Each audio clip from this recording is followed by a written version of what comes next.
लो जी दोस्तों ट्रैक्टर आ मैसी फरगोसन 240 ते मॉडल को पुराना वा ते ट्रैक्टर उंज पूरा को सांभिया सोत्या भाई होना ने ते बजुर्गों नाल करदे आ गलबात भी किहड़ा मॉडल ट्रैक्टर आ किन्ने दा लिया सी किदों लिया सी। अस्सलाम वालेकुम जी। वालेकुम अस्सलाम जी। चाचू जी की हाल जे? ठीक ठाक हो सा जी।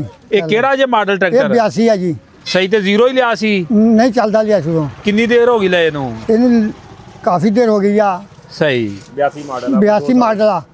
सही को 2 साल चलिया जदों लिया सी। हाँ 2 साल चल शुरू सही ते किन्ना क जैनवन आ ते किन्ना क दा काम होया सारा वा? जन्म ये है। हर शय हाँ शायद ये इंजन उंजन हाँ इंजन हर सही शायद ठीक है सही टाट हाँ जी पूरी करा सी। ठीक। हाँ जी ਲਓ ਜੀ ਦੋਸਤੋ ਟਰੈਕਟਰ ਜੇ 82 ਮਾਡਲ ਕਿੰਨੇ ਦਾ ਲਿਆ ਸੀ ਬਜ਼ੁਰਗੋ ਤੋਂ? उदों एक दा लिया सी 1 लाख दा ਲੱਖ ਦਾ ट्राली करा फाड़े डिस्कां सी नाल दे। ਸਹੀ ਆ हाँ जी 1 ਲੱਖ ਦਾ 1 लाख दा लिया सी समान सारा सी नाल ਜਿਵੇਂ हल्ला करा ਤੇ ਹੁਣ ਤੇ डिस्कां ਮੈਨੂੰ ਸ਼ੱਕ ਪੈਂਦਾ ਟਰੈਕਟਰ ਦੀ ਮੁੱਲ ਦੀਆਂ ਲਾਈਆਂ ਹੋਣੀਆਂ ਜਿਹੜੀਆਂ ਇਹਦੇ ਨਾਲ ਆਈਆਂ हाँ जी इधर ਉਹ ਵੀ ਵੱਧ ਹੋਣੀਆਂ ਕੀਮਤ ਚ। ਲਓ ਜੀ ਦੋਸਤੋ ਇਸ ਸਾਈਡ ਤੋਂ ਟਰੈਕਟਰ ਦਾ ਸ਼ੌਕ ਕਰੋ। हाँ जी 82 ਮਾਡਲ ਪੁਰਾਣਾ ਪੁਰਜਾ ਜੇ आ CAV ਦਾ ਪੰਪ ਲੱਗਾ ਹੁੰਦਾ ਸੀ ਇਹਨੂੰ ਉਦੋਂ।